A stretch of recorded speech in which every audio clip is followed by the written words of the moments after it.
ولا مایوس من مغفرته ولا مستنكف عن عبادته الذي لا تبرح منه رحمة ولا تفقد له نعمة. الصلاة والسلام بالتحية والإكرام على سيد أصل ما في الوجود اختاره من شجرة الأنبياء ومشكاة الضياء وسغرة البطحاء ومصابيح الظلمة وينابيع الحكمة الرسول النبي الأمي المكي الهاشمي سيدنا ومولانا أبي القاسم محمد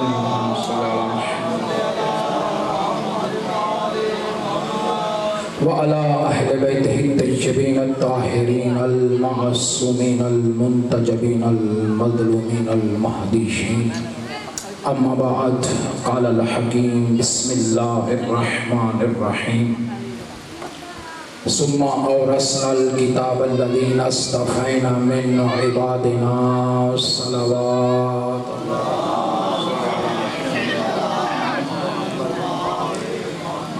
السلام على الحسين وعلى علي بن الحسين وعلى أولاد الحسين وعلى أصحاب الحسين صلوات محمد. دعا ہے محمد و اہل بیت محمد کا عظیم کریم مالک خالق آپ تمام احباب کا اس متبرک مقدس اجتماع میں جل کے آیا مالک اپنی بارگاہ میں قبول اور منظور فرمائے. رب العزت تمام احباب کو ہر قدم کے بدلے اجر عظیم عطا فرمائے. چونکہ پہلا دن ہے یہ تمام احباب کے ناموں سے واقف نہیں. جب کچھ برادران کا تعارف ہو چکا ہے خداوند متعال تمام برادران کو جو بھی اس مشن میں اس مقصد میں جس رنگ میں جس انداز سے حصہ لیتے ہیں پروردگار ان کی ساری کوشش اپنی بارگاہ میں قبول اور منظور فرما. رب العالمین بحق سیدہ سلام اللہ علیہ تمام احباب کو جو اس مقدس متبرک مشن میں حصہ لیتے ہیں انہیں اجر عظیم عطا فرما. ان کے گھروں کو آباد اور شاد فرما. سیدہ جو تیرے بیٹے کی صف عزا کا اہتمام کرتے ہیں تو ان کے گھروں میں خوشحالی فرما. پروردگار بحق محمد و اہل بیت محمد تمام حاضرین کو اہل خانہ سمیت اپنی حفظ و امان میں فرما. رب العالمین تمام احباب کی بانیاں نے عشر محرم الحرام کے مرحومین کی مغفرت اور بخشش فرما.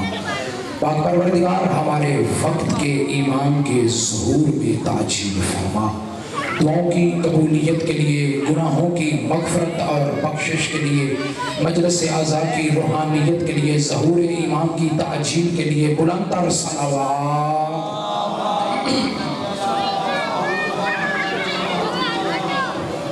شکر ہے ذات واجب کا معبود نام جزل کا پروردگار کا جس رب العزت نے ذکر حسین کے صدقے آپ مومنین کے چہروں کی زیارت کا یہ موقع فراہم فرمائے. 1445 ہجری کے محرم الحرام کا آج پہلا مرحلہ ہے. انتخاب کیا ہے میں نے موضوع کا وحی الہی اور وارثان قرآن. انشاءاللہ بحق محمد و اہل بیت محمد عشر محرم الحرام کے ایام میں آپ کی سماع خراشی کرتے ہوئے اس موضوع کے متعلق جو طالب علم کے پاس معروضات ہیں آپ تک حالیہ کرتا رہوں گا. وحی الہی اور وارثان قرآن.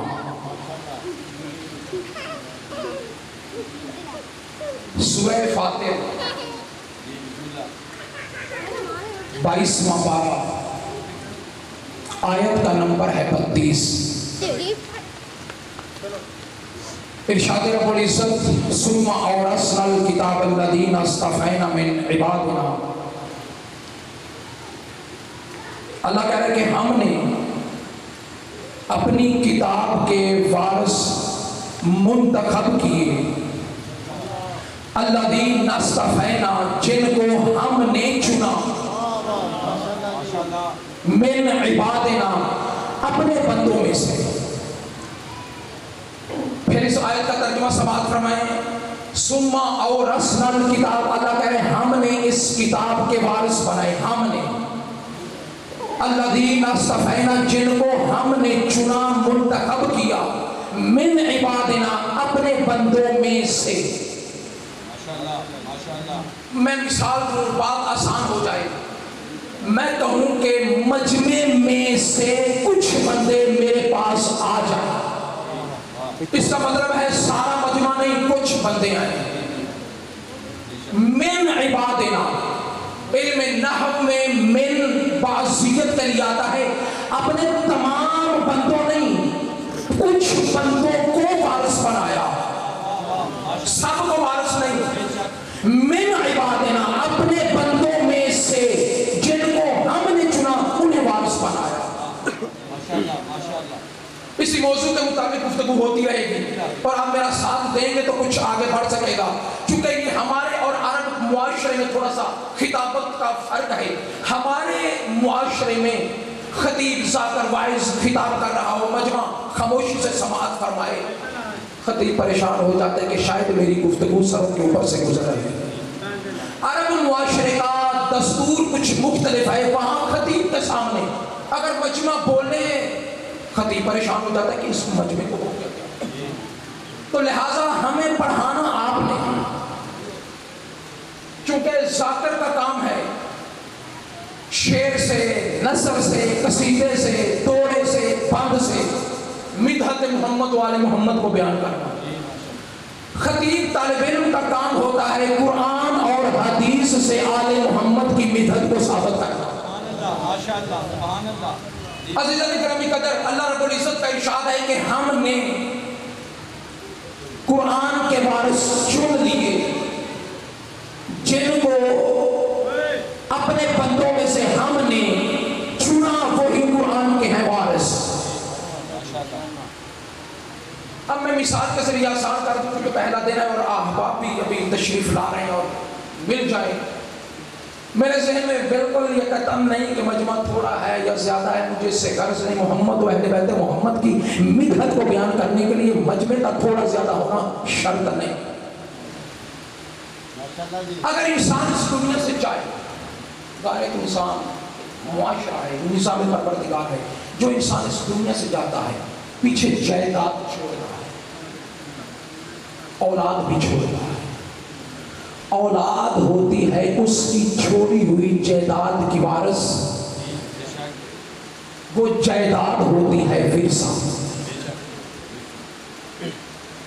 جو پراپرٹی چھوڑتا ہے، جو جائیداد چھوڑتا ہے، وہ ہوتی ہے ورثہ، اس کی اولاد ہوتی ہے اس ورثے کی وارث۔ اب اس ورثے پر وارث کو حق حاصل ہے، اس ورثے پر دکان بنوائے، مکان بنوائے، امام بارگاہ بنوائے، مسجد بنوائے، ڈیرا بنوائے، زمیندارہ کرے، کیونکہ وارث کو مکمل اختیار ہے اس ورثے پر۔ اب کچھ بندے ہیں قرآن کے وارث، قرآن ہے ورثہ ان بندوں کا جن کو اللہ نے چنا۔ اب ہم نے قرآن مقدس کے اندر سے تلاش کرنا ہے کہ اس قرآن کے اللہ کے چنے ہوئے وارث بندے ہیں کون کون سے۔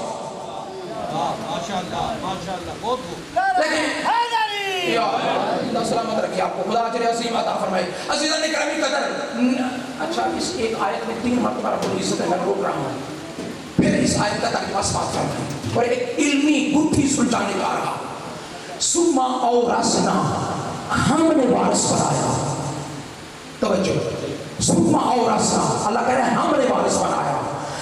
ثم اورثنا الکتاب، کتاب کا وارث ہم نے بنایا، ہم نے الذین اصطفینا، جن کو ہم نے چنا، من عبادنا، ہمارے بندوں میں سے۔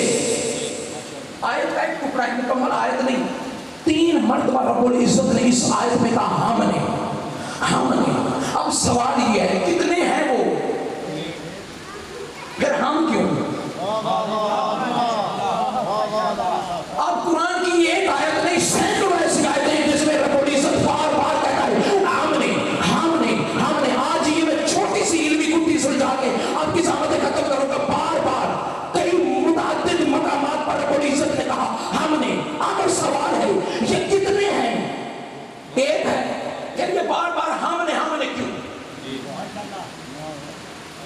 گئی کم عقل کم علم جہلا یہ بات ثابت کرنے کے لیے، اپنی چودر کو ثابت کرنے کے لیے شرک کرتے ہیں کہ کوئی ہے ان کے ساتھ۔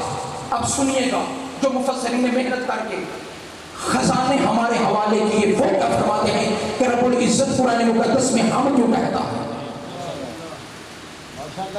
دو جواب ہیں اس کے۔ رب العزت ہم کیوں کہتا ہے؟ جہاں عبادت کی منزل ہو وہاں کہتا ہے میں، جہاں اللہ ناز کرے، گھمنڈ کرے، چیلنج کرے، پوری کائنات کو چیلنج کرے، وہاں کہتا ہے ہم۔ یہ بات اگر ذہن میں بیٹھ گئی، جہاں عبادت کی منزل ہو وہاں کہتا ہے میں نے۔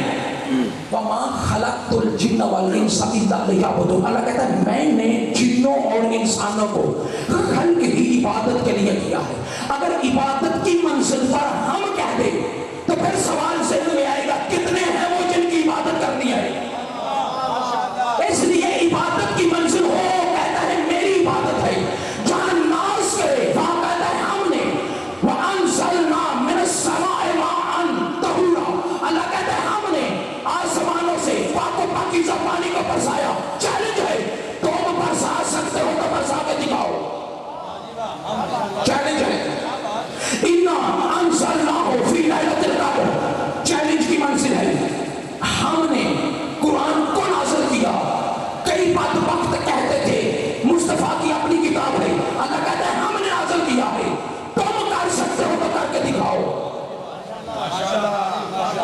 چیلنج کی منزل ہے، ناز ہے، گھمنڈ ہے، جہاں پوری کائنات کو اللہ چیلنج کرے وہاں کہتا ہے ہم۔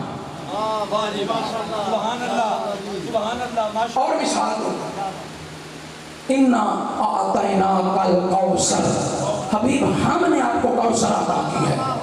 چیلنج ہے۔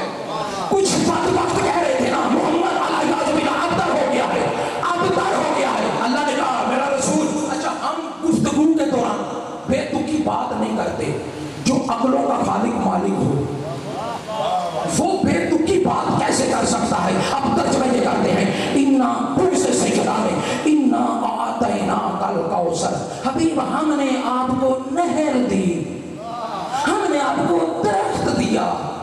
فَصَلِّ لِرَبِّكَ وَانْحَرْ، نماز پڑھ، قربانی کر۔ اِنَّا شَانِئَكَ هُوَ الْأَبْتَرُ، تو نہیں تیرا دشمن نہ پہ نسلہ رہے گا۔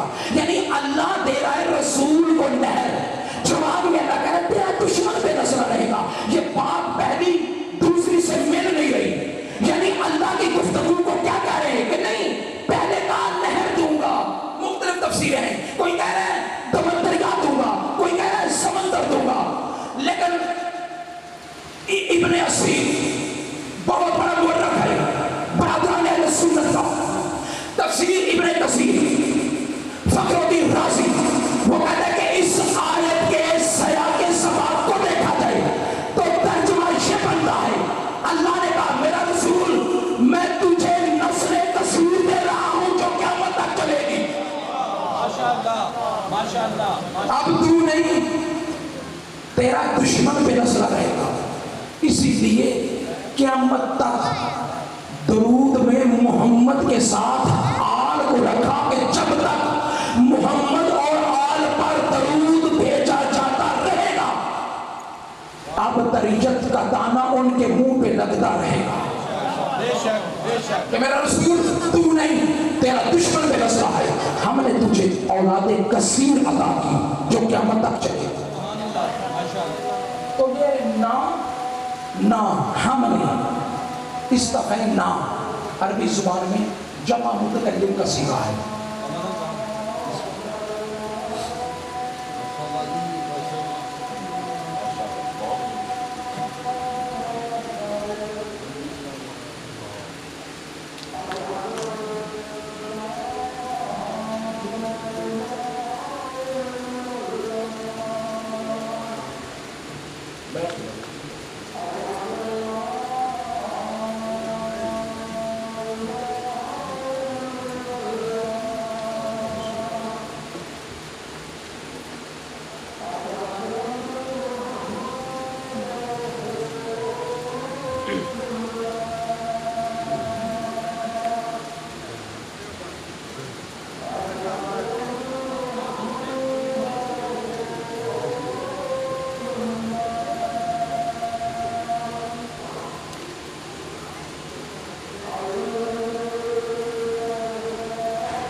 محمد و آل محمد بلند تر صلوات۔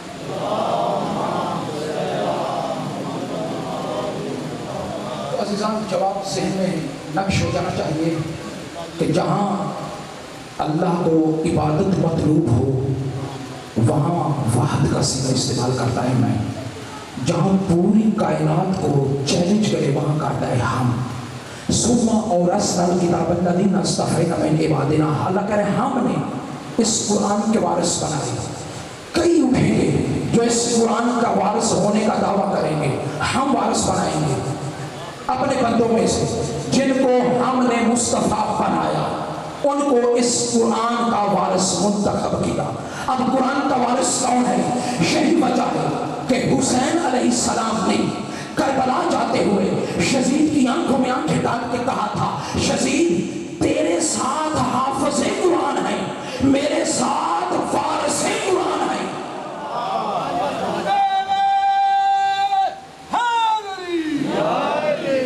حافظ قرآن ہونا اور بات ہے، وارث قرآن ہونا اور بات ہے۔ ان دونوں میں فرق کیا ہے؟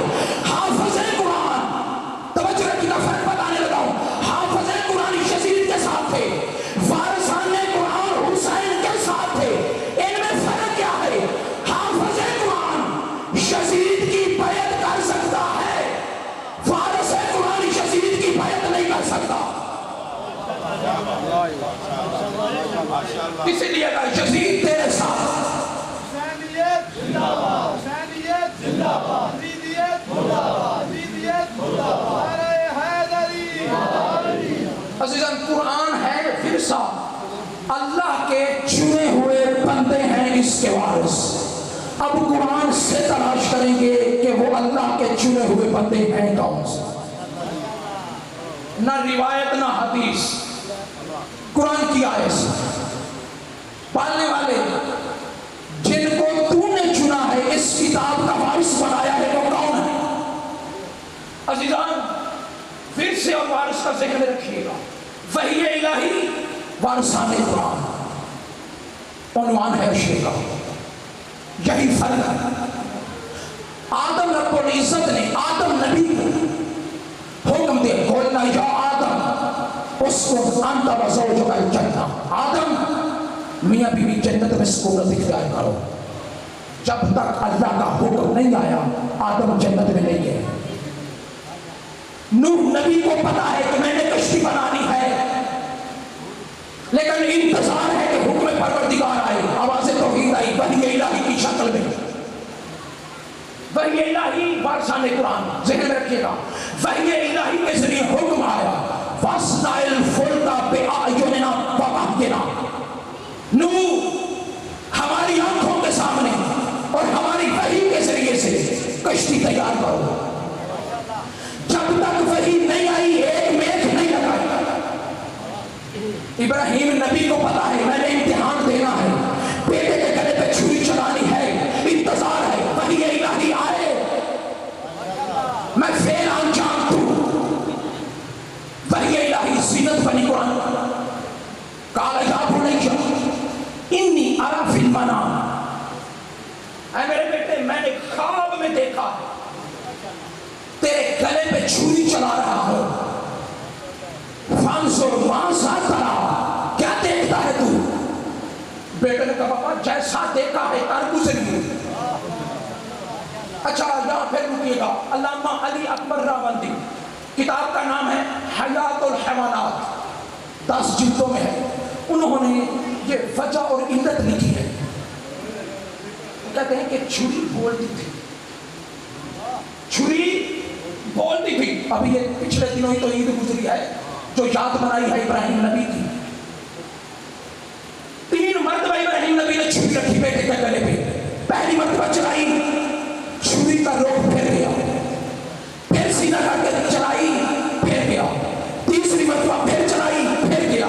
علامہ علی اکبر راوندی کتاب حیات الحیوانات میں لکھتے ہیں جب ابراہیم نبی نے چھری سے پوچھا چھری تو چلتی کیوں نہیں، چھری بول کے کہتی آمرنی الخلیل ونہانی الجلیل، مجھے اللہ کا خلیل چلنے کا حکم دیتا ہے لیکن مجھے جلیل روک دیتا ہے۔ بیٹے کو یہ قصہ سنا، بیٹا میں نے خواب دیکھا، کہا کر گزریے، حکم اللہ کا آیا، بیٹے کے گلے پہ چھری چلائی۔ یہ ہیں انبیاء کہ جو منتظر ہیں، حکم آئے فعل انجام دیں۔ یہ نبی انتظار میں ہے، حکم آئے فعل انجام دیں۔ اب اللہ کے چنے ہوئے کچھ ایسے بندے ہیں جنہوں نے حالت رکوع میں زکات دی، وحی الہی قرآن کی زینت بن گئی تھی، پہلے فعل انجام دیا۔ نبی وہ تھے جو انتظار میں تھے کہ وحی آئے کام کریں۔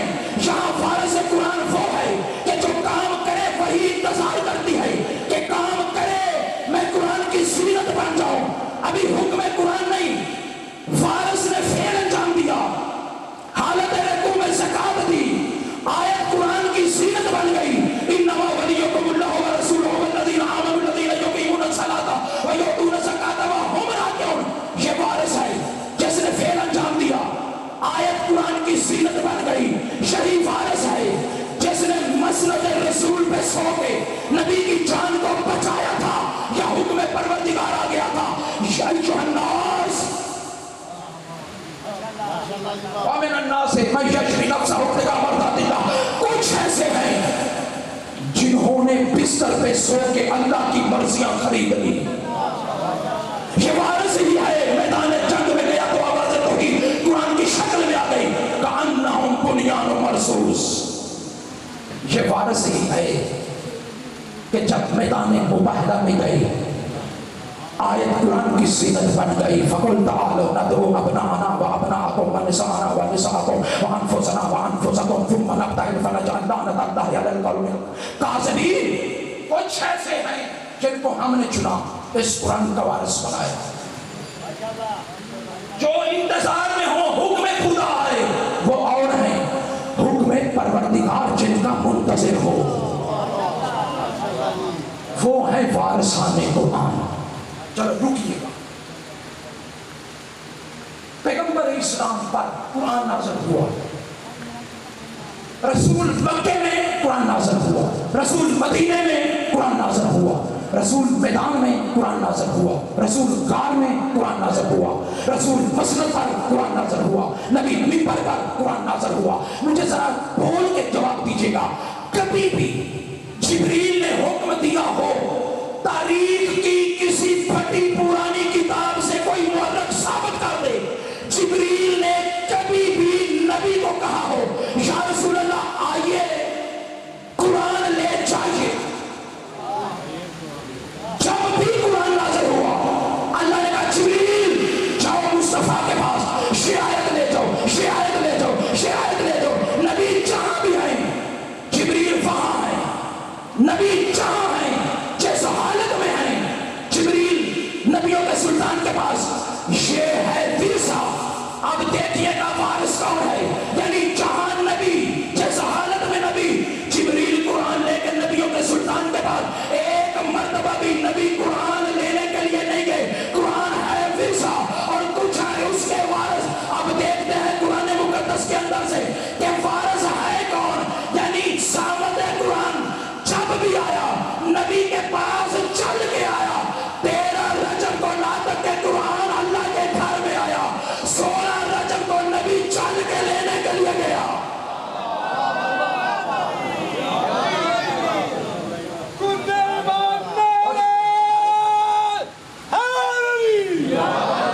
وہ ورثہ ہے جو خود جبریل لے کے آتا ہے، یہ وارث ہے جس کو رسول لینے گئے ہیں۔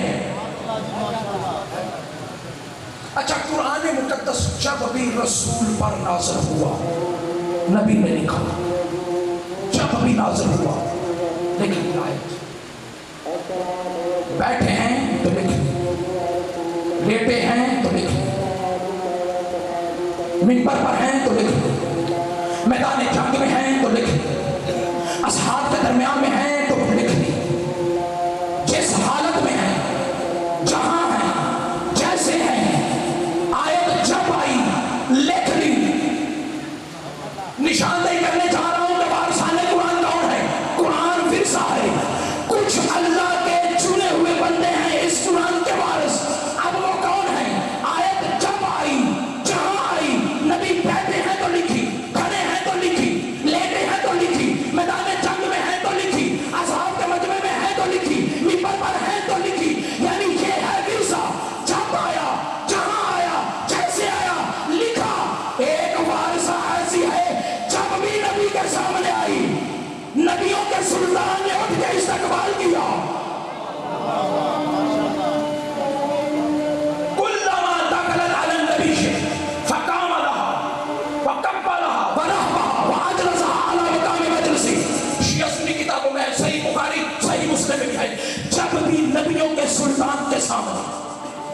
سیدہ آئیں، صرف نبی کھڑے نہیں ہوئے، فقام لہا وکب لہا، کھڑے ہوئے ہاتھ پہ بوسہ دیا، ورحبہا، جیسے عربی میں کہتے ہیں مرحبا مرحبا، اسی کا سیغہ ہے، ورحبہا، استقبال کیا،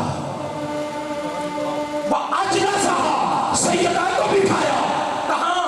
عَلَى مقام مجلسی، جہاں خود بیٹھا کرتے تھے۔ یہ ہے فرشتے کا احترام۔ بیٹی کے لیے نبی نہیں اٹھ رہے، اگر بیٹی کے لیے نبی اٹھا کرتے تو آج محمد کے تمام امتیوں پر یہ فعل سنت بن جاتا کہ بیٹیوں کے احترام میں اٹھنا سنت ہے، لیکن نبی بیٹی کے احترام کے لیے نہیں اٹھ رہے، قرآن کی وارثہ کے احترام کے لیے اٹھ رہے، نبوت کی بقا کی ذمہ دار کے لیے اٹھ رہے ہیں۔ کون ہے فاطمہ؟ یہی تعارف کروایا جاتا ہے نا، رسول کی بیٹی،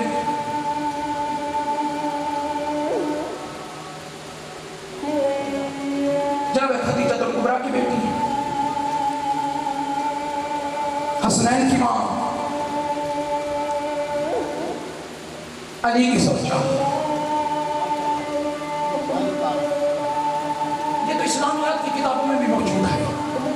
ایک تو جملوں میں میں تعارف کروانا چاہوں گا کہ سیدہ کا مقام کیا ہے، کون ہے سیدہ، جن کے احترام میں رسول اٹھے، وہ سیدہ کس عظمت کی مالک ہے۔ کفر کی مایوسی کا نام ہے فاطمہ،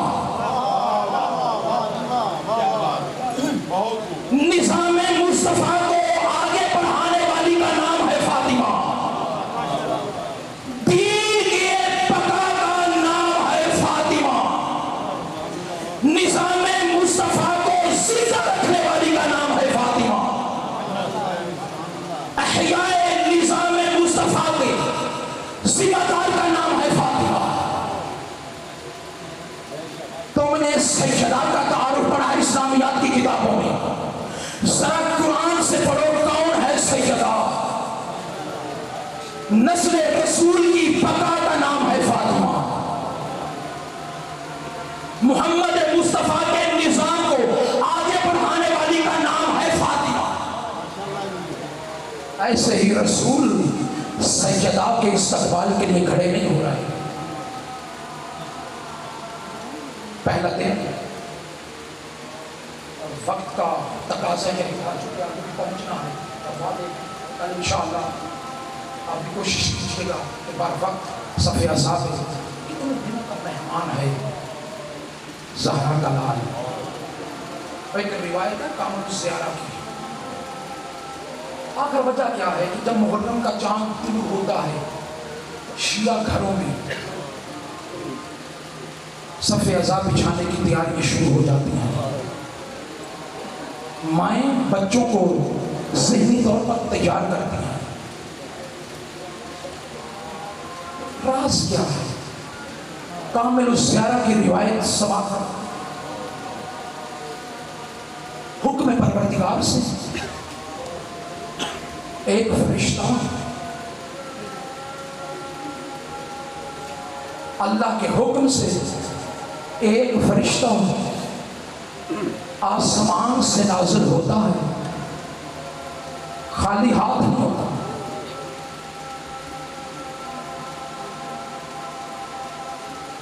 اس کے ہاتھ میں حسین کا کرتا ہوتا ہے۔ پوری کائنات میں وہ حسین کا کرتا لہرایا جاتا ہے، جہاں کہیں بھی حسین کا عزادار ہوتا ہے اس کرتے کی خوشبو وہاں پہنچ جاتی ہے، ہر حسینی عزادار سوگوار ہو جاتا ہے۔ چند دنوں کی اپنی مصروفیات کو ترک کر کے بدول کو اس کی اجڑی ہوئی اولاد کا بوسہ دینے کے لیے آ جائے گا۔ سارا سال ہم گھروں میں بیٹھتے ہیں، فیملی میں بیٹھتے ہیں، یہ جو آپ گریہ کرتے ہیں آپ کی آواز بلند ہوتی ہے، شب امام فرماتے ہیں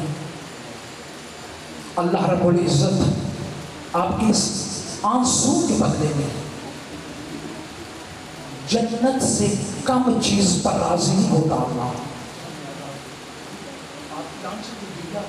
آنسو نکلتا اس کا صلہ آپ کو کیا ملتا ہے؟ کم از کم اس کا صلہ جنت ہے. اس سے کم چیز پر اللہ راضی. آج شب جمعہ چاہتا تھا کہ ایک چھوٹا سا میں نصیحت بتاؤں شب جمعہ کے حوالے سے. شب جمعہ کو کبھی فراموش نہ کیجیے گا. میں تو ابھی بطون کا درس ہے کل حسین کی زری سے ہو کے آ رہا ہے. اوقات شب جمعہ بہت متبرک ہے. ایک تو اپنے مرحومین کو شب جمعہ کبھی فراموش نہیں. ایام اذان ہے 10 دن محرم کے چھوڑ دو پورا سال اور ہے شب جمعہ. اپنے مرحومین کو کبھی فراموش نہ کرنا شب جمعہ. میں کل بتاؤں گا اس کی نماز ہے شب جمعہ کی. میں مسائل کو ربط دوں آگے بڑھوں. شب جمعہ پہلی میری گزارش یہ ہے اپنے مرحومین کو کبھی فراموش نہ کرنا. شب جمعہ وہ رات ہے کہ جس رات 1.25 لاکھ نبی کائنات کے رسول کی قبر مبارک پہ جاتے ہیں. یا رسول اللہ آپ کا شکریہ آپ نے ہماری محنتوں کو بچایا. حسین کہتے ہیں حسین کے نانا رسول کہتے ہیں انبیاء سے ایسے نہیں میرے ساتھ چلو اس کی قبر پر جس نے آپ سمیت میری محنت کو بچایا. رسول 1.25 لاکھ نبیوں کو لے کے کربلا پہنچتے ہیں. حسین کی قبر پر 1.25 لاکھ نبی پیغمبر اسلام کی قیادت میں حسین کی قبر پر سلام عرض کر کے کہتے ہیں یا ابا عبداللہ الحسین آپ کا شکریہ آپ نے 1.25 لاکھ نبیوں کی محنتوں کو بچایا. حسین کی قبر سے آواز آتی ہے نانا جان ایسے نہیں میں ساتھ چلتا ہوں میرے ساتھ چلو اس کی قبر پر جس نے آدم سے لے کر آپ تک اور آپ سے لے کے مجھ تک کی محنتوں کو بچایا. 1.25 لاکھ نبی حسین علیہ السلام ساتھ کہاں آتے ہیں؟ پہنچتے ہیں شام. سیدہ کی قبر پہ 1.25 لاکھ نبی حسین کے ساتھ سلام کر کے 1.25 لاکھ نبی حسین کے ساتھ سلام کر کے کہتے ہیں سیدہ تیرا شکریہ تو نے آدم سے لے کے مصطفیٰ تک مصطفیٰ سے لے کے حسین تک کی محنتوں کو بچایا. شب جمعہ کو فراموش نہ کرنا. سیدہ اس ماں کی بیٹی ہے جس کے احترام میں نبیوں کے سلطان اٹھ جایا کرتے تھے. 28 سفر رسول کی اس دنیا سے فردت ہے. یکم ربیع الاول کو 30واں دن تھا کہ بطول کے دروازے پہ آگ لگانے کے لیے آ گئے تھے. جہاں سیدہ اپنے پاپا کے دربار میں جاتی تھی نبیوں کے سلطان احترام میں اٹھ جاتے تھے. اللہ جانتا ہے جب سیدہ اپنے پاپا کے جانے کے بعد اس دربار میں گئی کتنے گھنٹے سیدہ کو وہاں کھڑا ہونا پڑا. یہ رسول کی بیٹی جس کے احترام میں 1.25 لاکھ نبیوں کا سردار اٹھ جاتا تھا. سیدہ نے اپنے باپ کی قبر پر جو گریہ کیا تھا ان میں جملہ کہا تھا بابا آپ کے جانے کے بعد مجھے وہاں کئی گھنٹے کھڑا ہونا پڑا. جہاں آپ کی زندگی میں جاتی تھی آپ میرے احترام میں کھڑے ہو جاتے تھے. سیدہ نے اپنے باپ کی قبر پہ بیٹھ کے کہا تھا بابا تیرے جانے کے بعد تیرا کلمہ پڑھنے والوں نے اس دروازے کو جلا دیا جہاں آپ رک کے قرآن کی آیتوں کی تلاوت کرتے تھے. عزیزو میں مختصر کروں، سیدہ کو مدینے والے رونے بھی نہیں دیتے تھے. آپ کے رونے پہ کوئی پابندی نہیں تھی، آپ گریا کیا کریں، آنسو بہایا کریں، آپ کے گریے پہ، آپ کے آنسوؤں پہ پابندی نہیں. وہ مدینے والے تھے جنہوں نے علی سے کہا تھا علی فاطمہ کو کہو، رسول کی بیٹی کو کہو، یا دن کو روئے یا رات کو روئے. سیدہ نے علی سے کہا یا علی مجھے بیت الحزن بنا دو. سیدہ کو بیت الحزن بنا کے دیا. دستور سیدہ کا تھا، صبح ہوتی تھی حسن و حسین زینب و ام کلثوم کو ساتھ دیا، بطول بیت الحزن واجبات کی ادائیگی کے لیے ظہرین کے ٹائم سیدہ گھر واپس آتی تھی، بچوں کو کھانا کھلاتی، واجبات ادا کرتی، سیدہ پھر جاتی بیت الحزن سے. یہ دستور تھا سیدہ کا. رات کو پھر اپنے گھر میں تشریف لاتی. دن گزرے، ہفتے گزرے، مہینے گزرے. ایک دن ایسا ہوا سیدہ گھر میں داخل ہو رہی تھی، علی گھر سے مسجد کی طرف نکل رہے تھے. عجیب منظر علی نے بطول کے چہرے کا دیکھا. بطول کے چہرے کو دیکھ کے علی فرماتے ہیں سیدہ جب سے آپ کے پاپا اس دنیا سے گئے ہیں میں نے آج تک آپ کے چہرے پہ خوشی کے آثار نہیں دیکھے. آج خوشی کے آثار کیسے ہیں؟ سیدہ دیکھتے کہتے یا علی روتے روتے میری آنکھ لگ گئی تھی. میرے پاپا عالم خواب میں مجھے ملے تھے، اپنے سینے سے لگایا، مجھے سب شفقت، مجھے میرے سر پہ شفقت بھرا ہاتھ پھیرا، سینے سے لگا کے میرے سر پہ شفقت بھرا ہاتھ پھیر کے رسول نے کہا تھا فاطمہ تیری مشکلات کے وقت ختم ہو گئے ہیں، فاطمہ تو میرے پاس آنے والی ہے. جس کا باپ دنیا سے چلا جائے اللہ کرے کوئی اس سے محبت کرنے والا ہو، کوئی ایسا موقع نہ آئے کہ اس کے دروازے پہ کوئی آگ لے کے آ جائے. بطول کی جب یہ بات علی نے سنی، بطول فرماتے ہیں یا علی میں چاہتی ہوں کچھ دیر میرے ساتھ آپ حجرے میں گزارے. علی حجرے میں بطول کے ساتھ. ابو الحسن چاہتی ہوں کہ بیٹوں کو میری شفا یابی کے لیے روضہ رسول پہ بھیج دو، میری بیٹیوں کو کنیز کے حوالے کر دو، بیٹیوں کو کنیز کے حوالے، بیٹوں کو روضہ رسول پر جاؤ، اپنی ماں کی صحت یابی کے لیے دعا کرو. بطول اور علی حجرے میں بیٹھ گئے. ایام عذاب جو اس انتظار میں ہے کہ آنسو آ جائے، اتنا آنسو آ جائے مکھی کا پار تار ہو جائے، آپ کی جنت کی ضمانت کے لیے کافی ہے. علی اور بطول حجرے میں بیٹھے ہیں. سیدہ پہلی وصیت فرماتی ہیں ابو الحسن زندگی میں اگر کوئی مجھ سے غلطی ہو گئی ہو مجھے معاف کر دینا. مقتل نکال دیتے ہیں. علی تڑپنے لگے فاطمہ تو وارثان تطہیر ہے، غلطی کا امکان ہی نہیں. اگلی وصیت ابو الحسن میرے بچے حسن و حسین چھوٹے ہیں، سخت لہجے میں ان سے کلام نہ کرنا. تڑپے علی فاطمہ تیرے بیٹے وارثان تطہیر ہیں، غلطی کا لغزش کا امکان ہی نہیں. اگلی وصیت بطول کرتے کہتے ہیں ابو الحسن حسنین کے بابا میرے جانے کے بعد میری قبر پہ یاسین کی تلاوت کرنے کے لیے آنا. اگلی وصیت کرتے بطول کرتی ہیں ابو الحسن حسنین کے بابا میرا جنازہ رات کو اٹھانا. کیا دستور ہے زمانے کے جنازوں کا؟ لوگ اعلان کرتے ہیں جنازہ اٹھ رہا ہے. کائنات میں واحد جنازہ ہے جس کی وصیت کی گئی رات کی تاریکی میں اٹھانا، کسی کو جنازے کا نہ بتانا. علی نے وصیتیں قبول کی، بطول نے وصیتیں کی. اب علی فرماتے ہیں بنت رسول کچھ میری بھی وصیت ہے. پہلی وصیت علی فرماتے ہیں فاطمہ جب میری آپ سے شادی ہوئی تھی میں غریب تھا، خدمت کا حق ادا نہیں کر سکا. اگر کمی رہ گئی ہو میری شکایت اپنے بابا سے نہ کرنا. سیدہ رو کے کہتے ہیں یا علی کوئی کمی نہیں رہی.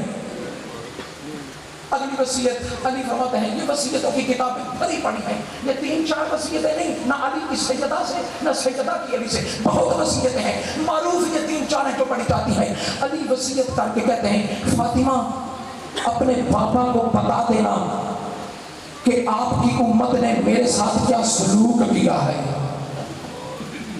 اگلی وصیت فرماتے ہیں، علی کہتے ہیں فاطمہ میں تیری قبر پہ ہر روز جایا کروں گا، اس شرط کے ساتھ میں جا کے تیری قبر پہ سلام کروں، میں تیری قبر سے سلام کا جواب سنوں۔ علی نے وصیتیں کی، بطول نے وصیتیں قبول کی، یا اتنی دیر میں دروازے پہ زور زور سے دستک کی آواز آئی، ابو الحسن علی ابن ابی طالب نے دروازہ کھولا۔ حسنین کی کیفیت کوئی عجیب تھی، رونے والوں جس نے علی کی بیٹیوں کا بوسہ دینا ہے، عجیب کیفیت تھی حسن و حسین کی۔ علی کی آنکھوں میں آنسو ہے، حسنین میں نے اماں کی شفا یابی کے لیے بھیجا تھا۔ حسنین کھیلا کر کے کہتے بابا ابھی ہم روزے رسول پہ پہنچے تھے، وہاں ابراہیم نبی جو کھیلا کر کے کہتے محمد فاطمہ کے یتیم آ گئے ہیں، بابا ہمیں بتاؤ کہ ہماری ماں دنیا سے چلی گئی؟ اجرکم اللہ، کیا ہماری ماں دنیا سے چلی گئی ہے؟ اتنی دیر میں علی امیر المومنین عبادت کی خاطر مسجد میں چلے گئے، حسنین روزہ رسول پہ پہنچے، عجیب کیفیت تھی۔ حسن آگے بڑھ کے کہتے ہیں نانا میری ماں بیمار ہے، 3 مرتبہ حسن نے یہ جملہ کہا، نانا میری ماں بیمار ہے۔ مقتل نگاہ لیتے ہیں، حسین نے آگے بڑھ کے کہا نانا یہ تیرا امیر بیٹا ہے، میں تیرا غریب بیٹا ہوں، ماں صرف بیمار نہیں ماں زخمی بھی ہے۔ عزیزو سیدہ کا روح پرواز ہوا، میں قریب کر رہا ہوں، سیدہ کو غسل ملا، کس انداز سے غسل ملا، کفن ملا، سیدہ کا جنازہ تیار ہوا، حتی سارا کا دمل جلاسوت۔ غسل کے دوران سیدہ نے اپنے پہلو سے ہاتھ نہیں اٹھایا۔ کیوں نہیں اٹھایا؟ روایت کا ترجمہ کروں، حتی سارا کا دمل جلاسوت، سیدہ کا تازیانوں سے ہاتھ زخمی ہو گیا تھا، سیدہ کا ہاتھ سیاہ ہو گیا تھا تازیانوں کی وجہ سے۔ سیدہ کو غسل ملا، کفن ملا، سیدہ کا جنازہ تیار ہوا۔ علی نے آواز دی یا زینب یا ام کلثوم یا حسن و یا حسین ہلموا وارتزوروا، آؤ اپنی ماں کا آخری دیدار کر لو۔ ساری اولاد آئی، کربلا کا غریب نہیں آیا، ساری اولاد اپنی ماں کے ساتھ آخری سلام کر رہی تھی، کربلا کا غریب نہیں آیا۔ جب کربلا کا غریب نہیں آیا، علی بول کے کہتے ہیں حسین اپنی ماں کو آخری سلام نہیں کرے گا۔ اس وقت کربلا کے غریب کی آواز آئی، میں فخر عیسیٰ ہوں، میری ماں فخر مریم ہے، جب تک میری ماں نہیں بلائے گی میں اس وقت تک نہیں آؤں گا۔ شیخ عباس کمی لکھتے ہیں کہ اس وقت سیدہ کے کفن کے باندھ ٹوٹے تھے، سیدہ کے 2 ہاتھ برآمد ہوئے، آواز آئی تھی آؤ میرا کربلا کا غریب، آؤ میرا کربلا کا 3 دن کا بھوکا اور پیاسا۔ یہاں تک روایت نہیں ہے جب حسین ماں کے گلے سے لگا تھا، اتنی زور سے گریا بلند ہوا، عاطف غیبی سے آواز آئی تھی علی حسین کو ماں سے جدا کر دو، قیامت آ جائے گی۔ فرشتوں کے تاج اتر گئے، حوروں کے بال کھل گئے ہیں، حسین کو ماں سے جدا کر دو۔ ماں سے حسین کو جدا کیا، عزیزو سیدہ کا جنازہ اٹھا۔ یہ کائنات کا وہ جنازہ ہے جو علی نے رات کی تاریکی میں چھپا کے اٹھایا تھا۔ جنازے کے نیچے ایک عجیب سایہ علی امیر المومنین نے دیکھا، کہا بیٹا حسن بیٹا حسین اپنی ماں کا جنازہ نیچے رکھو۔ جنازے کو جب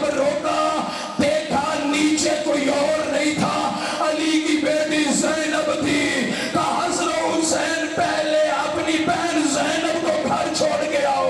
میں کہوں گا یا علی آج بھائیوں کا پہرا ہے, آپ کا سایہ ہے, رات کی تاریکی ہے, یہ برداشت نہیں ہوا کہ بیٹی گھر سے باہر آ گئی. کہاں تھے اس وقت جب آپ کی یہی زینب کوفہ و شام کے بازار ننگے سر پتھروں کی بارش سیعلم قریبا أي من قلب ينقلب بعد